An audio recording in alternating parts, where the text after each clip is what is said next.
Hello there, thank you for tuning in. Marcus Omar Squires here. I'm continuing my renovation journey on my 1930s Dutch colonial here in Petersburg, Virginia. This week I continued my restoration efforts on the original garage in the backyard. I was sanding and scraping the fascia boards, and I was painting them with a high gloss paint which is resilient to mold and UV penetration. After painting the fascia on the garage, I then moved to the original back door on the structure. It was severely compromised due to inclement weather, and it was also boarded up because a few of the glass panes had been broken out.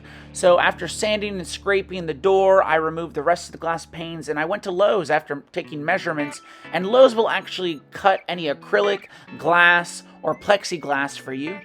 They are great alternatives to traditional glass, which can be a little less forgiving on the individual that breaks it.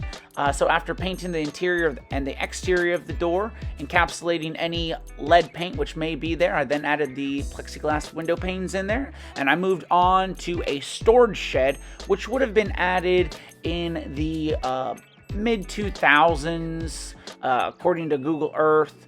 This shed was not here originally, so when it was built, there were a few components which were not up to par, one being the trim around the door. It wasn't properly sealed, so it was causing a lot of rot. The trim should have probably had a piece of quarter round installed atop of it to help with mitigating water which was sitting on top of the trim, which led to its eventual demise and rot. So after taking measurements, I then installed new trim around the door, and as you can see above the existing trim which did not have rot, I also added some quarter round. The quarter round trim will help to deflect any water from sitting on top of the ledges. After installing the quarter round, I then went around and I sealed up any cracks with liquid nails. Again, I purchased the industrial size tubes. That way I don't have to worry about purchasing a ton of little tubes for larger projects like this. I then went around the shed and I started scraping any loose paint, and I applied liquid nails to any cracks. After letting the liquid nails harden, I then came back later that evening and I painted the shed with a high gloss exterior white paint, which is suitable for conditions that are near freezing. So this shed should be good for another 10 years. I do have some additional work with the roof and a couple of panels which will probably have to be replaced, but that's not a priority at this point. I just wanted to ensure that overall the shed was in good condition, and as you can see, it looks great.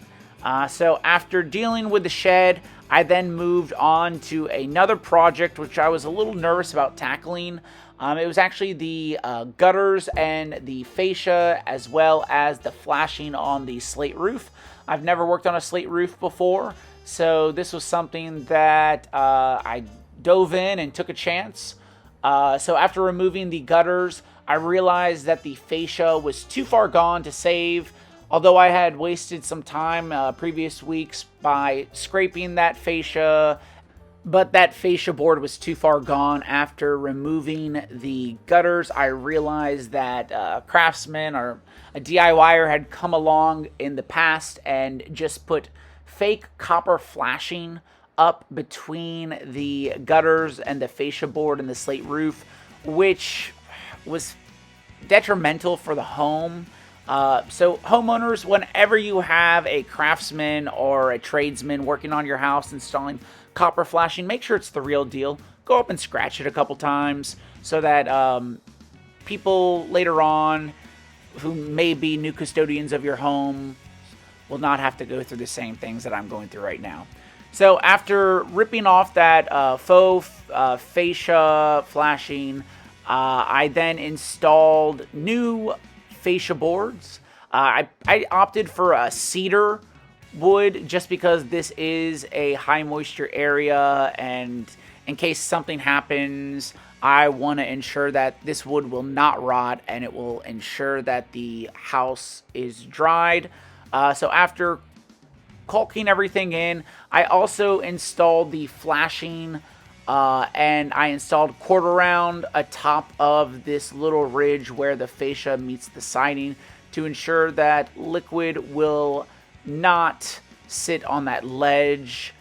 So after painting everything, I was actually really pleased with my work.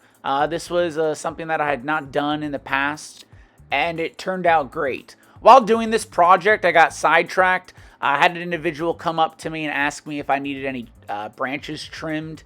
And on my main house, I actually have a very large branch on a 70-year-old maple tree, which was growing over my house.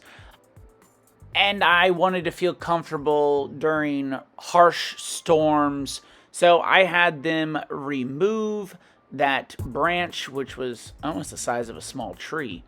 And it was safely removed and cleaned up. Again, I would like to thank all of my viewers and supporters for watching, commenting, liking, and subscribing to my channel here on Facebook and YouTube. Again, thank you so much for following my journey each week here in Petersburg, Virginia. And I hope you have a safe and awesome week. Thanks again. Bye-bye.